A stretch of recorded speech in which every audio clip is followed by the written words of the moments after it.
দর্শক, বর্তমান যে মব সন্ত্রাস, বর্তমানে যে উগ্রপন্থীদের উত্থান, এখানে শুধু গণতন্ত্র বিপন্ন না, নির্বাচন অনিশ্চিত না, এখানে গণমাধ্যম তার যে স্বাধীনতা অর্জন করার কথা ছিল সেটা সম্ভবত ভ্রুণ্ঠিত হয়ে যাচ্ছে। তেমন একটি শঙ্কার কথা বলবো। দর্শক, একটা শুধু দেখুন, শিরোনামটা বলি, নাজনীন মুন্নিকে বাদ দিন, না হলে প্রথম আলো ডেইলি স্টারের মতো আগুন লাগিয়ে দেব। কেন এই হুঙ্কার? দর্শক, একটু বিশ্লেষণ করি।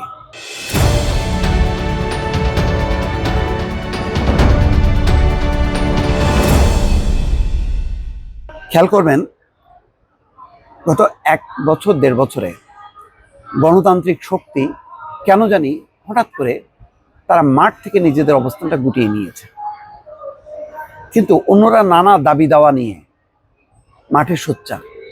এমনকি নির্বাচনী তফসিল হবার পরও মাঠে নানা ইস্যুতে কিন্তু তারা তৎপর। কেন জানেন? কারণ তারা জানে এমন অবস্থা তৈরি করতে হবে, হয় জনসমর্থন আমার দিকে আসবে, না হলে ভয় পাবে।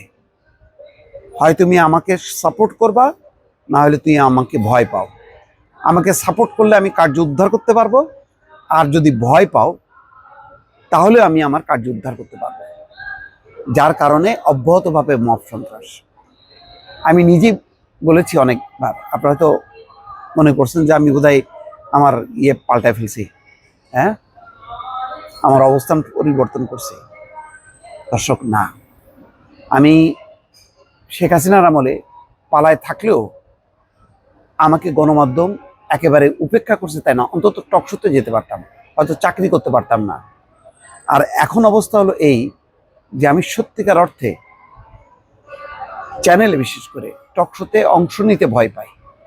কারণ মনে হয় যে ওই টকশোর ভেতরে এমন একটা অনভিপ্রেত ঘটনা ঘটাবে, এমনভাবে হঠাৎ করে কেউ আমাকে হুঙ্কার দিয়ে বলবে যে তুই তো আওয়ামী লীগের আসলে দোষর, তুই মানে ছদ্মবেশ ধারণ করেছিলি, এরকম একটা অ্যানাউন্সমেন্ট হবে। এবং তারপর থেকে আমার পেছনে মব লাগবে। আমাকে হয়তো ওই লাইভ অবস্থায় আমি যখন নামবো তখন মবের আক্রান্ত হলো। ঠিক তাই হয়েছে এখানে নাজনীন মুন্নির ক্ষেত্রে, তাই হয়েছে। নাজনীন মুন্নি গ্লোবাল টিভিতে চাকরি করতেন। এর আগে তিনি কোথায় ছিলেন? 71-এ কাজ করেছেন। তার মাঝখানে আবার সম্ভবত আরেকটা চ্যানেলে ছিলেন, আমি ঠিক এই মুহূর্তে নামটা মনে করতে পারছি না। তো এখন গ্লোবাল টিভিতে তিনি হেড অফ নিউজ, তিনি সঞ্চালনা করেন। ইতিমধ্যে কিন্তু মালিক কর্তৃপক্ষ ভয় পেয়ে তাকে সঞ্চালনা থেকে সরিয়ে দিয়েছে। নিকোলের মতন অবস্থা দেখেন, জামাতের এক নেতার সাথে তর্কাতর্কি করছে, এখন নিকোল নাই। এবং শুধু তাই না, হুমকি দেওয়া হচ্ছে অশালীনভাবে দেশের বাইরে থেকে, যে শাহরিয়ার ভাই আপনি আগায় যান, আর নিকোলরে আমরা দেখতেছি মানে কি, এরপরে একটা অশালীন একটা তথ্যপত্র প্লেস করবে, আর আমাদের এখানে উগ্রপন্থীরা বলবে ইয়েস ইয়েস ইয়েস।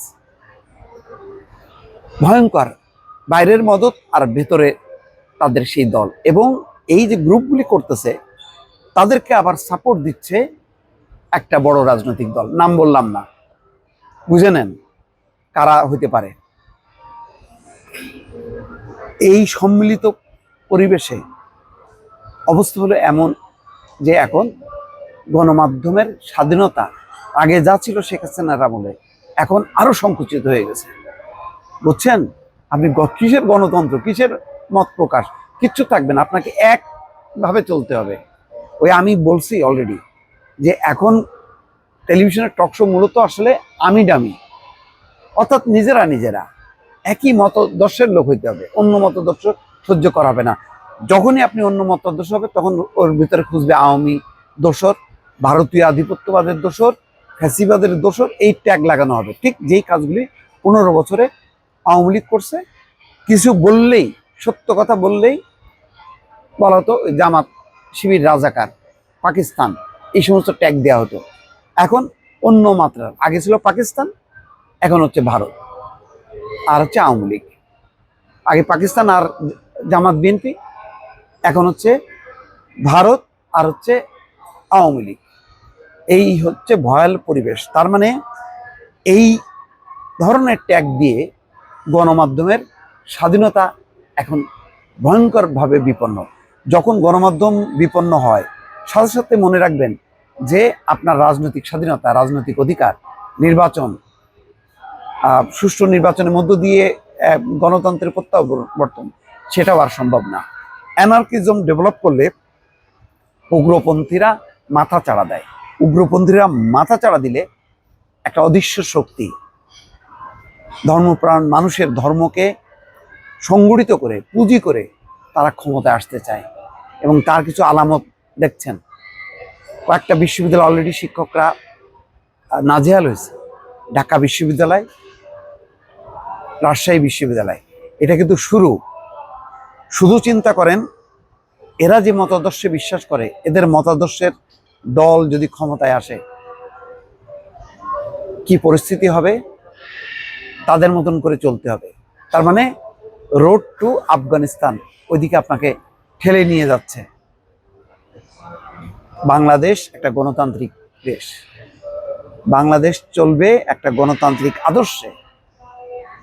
যাই হোক, অনেক কথা। দর্শক, এখানে বৈষম্য বিরোধী ছাত্র আন্দোলনের সভাপতি রিফাত রশিদও তাদের সংগঠনের এক সদস্য ওই কার্যালয়ে গিয়ে হুমকি দিচ্ছে 10-12 জন, সেটা স্বীকারও করছে। এবং এখন দেখেন, এটাকে একটা ইস্যু করা হয়েছে যে কিছু হইলেই সবাইকে বলবে যে ডেইলি স্টার আর প্রথম আলোর মতন আগুন ধরায় দেওয়া হবে। এমনিতে গণমাধ্যমগুলি এখন যেগুলি আপনারা দেখেন, এগুলির অবস্থা এমনি নাজুক। কারণ এইগুলি জন্মই হয়েছে পরাধীনতার শেকড় থেকে, পরাধীনতার বীজ থেকে এদের জন্ম।